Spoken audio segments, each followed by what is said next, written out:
Will the next president save the economy? Good evening, folks, and welcome back to another episode of Silver Dad Knows. Remember, always live with no edits. If this is your first time here, hit that subscribe button now, as you're going to like what I'm about to say. So, yes.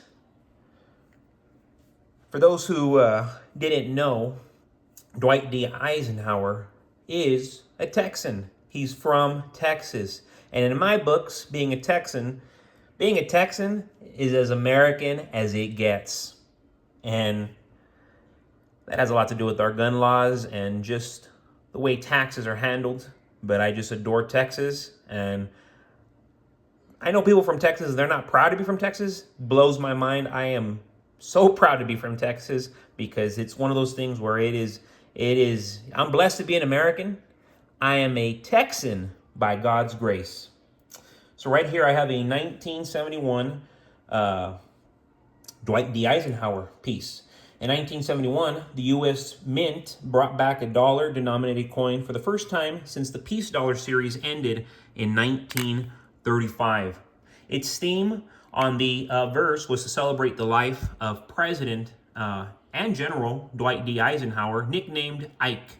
He was a 5-star general in the U.S. Army, a U.S. politician, and the 34th president of these United States, and served as a supreme commander of the Allied forces in Europe during World War II. In 1951, he became the first supreme commander of NATO. Then you go to the reverse, and yes, we see Apollo 11 moon landing, the Apollo 11 moon landing. Due to the significance of the year 1969, the same year of Eisenhower's death. These dollars were issued between 1971 and 1978 and struck at the Philadelphia, Denver, and San Francisco Mint.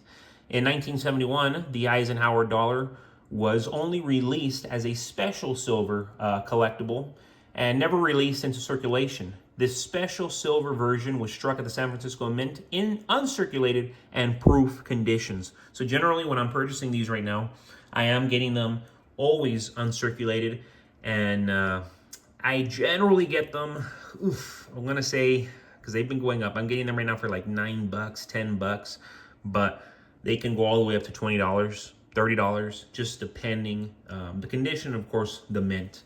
And real quick, before I continue, I want to give a quick shout out, and there's a comment from earlier today to user HF Dry Jig DDFJ. Want to say hi to all the stackers who bought $30 silver. I've been saying for 2 months it's coming down. I sold a lot over $30 that I thought last fall just for this reason. I'll keep stacking cash until this fall and get it all back. Going to start nibbling closer to $25. The year before I did the same thing. The manipulation is so obvious. I just play their game. Last 2 springs and summers, I never bought an ounce. Waited till fall and was rewarded for my patience. This year will play out the same. Heck, if they can hold off bank failures till closer to election, no one will even notice or care if 80 banks go at once. But they can prop up the banks forever if they want. China has such a massive issue, they need to print fiat as well. No country wants to handcuff themselves to gold-backed currency while we can just make it up. Yeah, great comment right there. No doubt. I mean, why would you want to be backed up by precious metals when you can just make up the money, print the money, manipulate the money? And that's exactly what all these world powers are doing and have been doing and will continue to do as long as they can. They're just going to keep handing on the baton as long as the baton can keep getting handed off. In these unpredictable times, the recent political upheaval has made it clear that relying on traditional financial systems and governmental stability is increasingly precarious. With former President Joe Biden transferring his powers to his cabinet and announcing that he is ending his re-election bid, the political landscape is in flux. Kamala Harris is now in the spotlight, securing support from the necessary delegates for the Democratic nomination. At the same time, discussions around Donald Trump and the upcoming election are dominating the media. Amidst all this, everyone is questioning the future direction of our country and its economic stability. I recently came across some significant documents and contracts to provide a stark picture of where we're heading. Contrary to the optimistic belief that we are approaching a period of economic stability reminiscent of 2018, 2019, the reality is far more sobering. The chances of a smooth recovery are virtually non-existent. Instead, we are walking into an economic disaster regardless of the election's outcome. To navigate this turbulent period, it's crucial to base decisions on facts and data rather than hope. The current administration's economic policies, coupled with substantial financial commitments like the 175 billion aid to Ukraine, underscores the severity of our fiscal situation. This funding could have been used to address pressing domestic issues like homelessness and hunger, but instead it highlights the misallocation of resources and immense financial strain we are under. As we face this economic uncertainty, it's evident that inflation will continue to rise and the cost of living will escalate. Credit card debt, student loans, auto loan delinquencies, and mortgage debt are all at unprecedented levels, further exacerbating the economic challenges for the middle class. The belief that a single individual or administration can swiftly resolve these deep-rooted issues is unrealistic. In light of these developments, securing your financial future becomes paramount. Silver is not just a precious metal, it's a hedge against economic instability and inflation. Unlike fiat currency, which can be printed endlessly, silver has an intrinsic value and limited supply. As global economies become more volatile, silver's value will rise, providing a reliable store of wealth. The demand for silver in industries like technology, healthcare, and renewable energy is increasing. This industrial demand, combined with its traditional role as a safe haven asset, makes silver an ideal investment, and that's why I continue to buy it every single week. So boom, beautiful, beautiful 2016 American Eagle. I've been showing a lot of Eagles from the 90s. I even showed, I think the last one was from 1988, but here, want to get more to recent times. 2016 American Eagle. These 2016 American Eagles are the 30th issue in the series. These captivating Walking Liberty designs are displayed on the obverse side. Then you go to the reverse and you see the American Eagle depicted.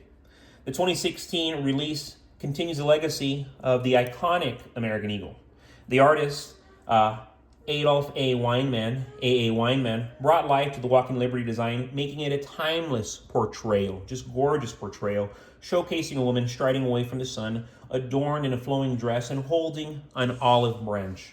As the official silver bullion coins of the United States, American Eagles stand among the world's most coveted silver coins, issued annually since 1986, including proof strikes, except for a brief pause in 2009 amidst economic uncertainties.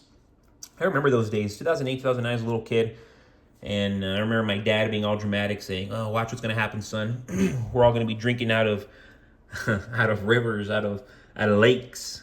And I remember being a little kid, all believing in, like, oh my goodness, like the economy's wrecking. I remember Barack Obama giving a speech shortly after being inaugurated, and yeah, the economy had collapsed. But based on what I was saying earlier, as supportive as we can be for certain political parties, certain individuals, we do have to keep in mind that these individuals, they are not wholly in control of what's happening to the economy. And we cannot just be putting blame on all these people. You know, if you want to put blame on Woodrow Wilson.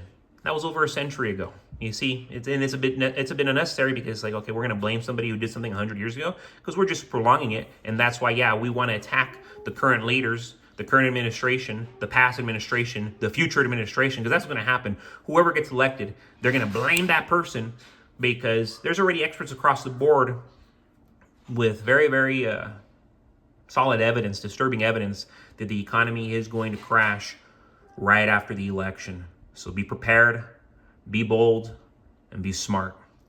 But as always, folks, thank you so much for joining us for another evening of Silver Dad Knows. God bless you.